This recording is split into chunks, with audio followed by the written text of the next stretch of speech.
Hey there everyone, Seb here with a quick impression on Melatonin. Recently I got to check out the demo of this quirky rhythm game. As an insomniac who can't remember the last time he had a dream, the name is already intriguing. But as a game, it should actually keep us awake and engaged. Does it succeed? Let's find out. First, let's take a quick look at the options. They are basic, but all the necessities for a game like this are here. The game should support resolutions up to 4K, although I didn't test it as my screen doesn't support this. It's good to have some assistant and calibration options to tailor the experience to your own liking. Something I'd like to see added is a high contrast mode. The pastel graphical style provides some very unique, dreamy and beautiful aesthetics, but unfortunately it also makes the little text that is in the game rather hard to read. I also consider an option to change key bindings basic decency nowadays, especially on PC and when playing with a keyboard. The default controller layout works fine for me however. There's a handy tutorial to get you accustomed to the game's mechanics, which is a basic hit the button at the right time based on audio-visual cues.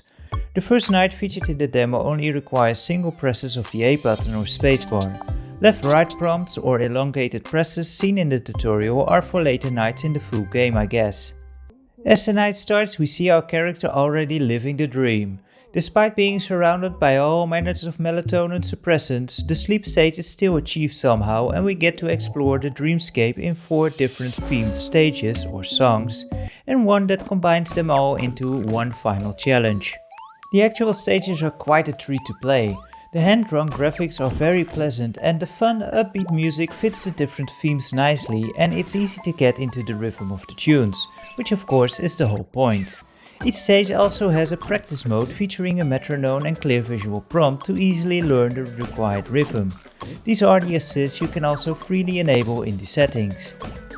A good rhythm game in my opinion needs to put special focus on the music and be playable even without the visuals. Too many games within the genre seem to require some foresight by looking ahead to actually be half decent at them. Perhaps I'm just bad at them, but I'm happy to say that this game is much more on my level and actually can be played just fine with your eyes closed, at least these earlier levels. So far the audio cues were distinct and it feels real natural where you're supposed to press the button. How this will translate into multiple buttons, I'm not sure, but this first night felt great to go through. Although for veterans of the genre it'll be a total cakewalk. The last level can be a bit tricky to go through by audio alone however. The visuals support the audio well, and what I especially like is that it's very clean. There's no clutter on the screen or needless stuff to distract you, and even the score meter is very subtle. Things that are there to distract you are there by deliberate design for the level. Based on your performance you get a rating of 1 to 3 stars at the end of each track. To open up the final combined challenge you need at least 8 stars. Each stage also has a challenge variant. These vary a bit in quality I find. The first 2 actually feel a bit different from the original stage, but the last 3 stages feel almost the same as the original and don't add much variation and feel honestly a bit underwhelming. To aim for the highest scores you require a lot of consecutive excellent timings. To help you hone in on these timings there is also some haptic feedback. An excellent gives you a stronger vibration compared to an early or late reaction.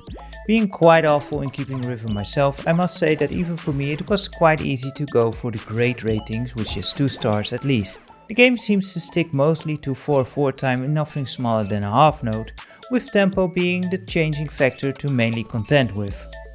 I am curious to see the rest of the game. So far I found it very enjoyable, not particularly challenging, but a nice relaxing experience for sure. Who knows what the later levels will bring to the table and what themes it may explore. Will it all be dreams, or will we also find ourselves inside one of those dreaded chase dreams to get the heart pumping a bit? We'll just have to wait to find out I guess. The game should come out somewhere in fall of this year for the Steam and Epic Games stores as well as for the Nintendo Switch. Next month the demo should also be available via Steam for everyone to give this game a try, and I recommend you do, as it'll be a nice quick diversion at the very least. Well, that's it for this one. As always, thank you very much for watching and until next time take care. De mazzel.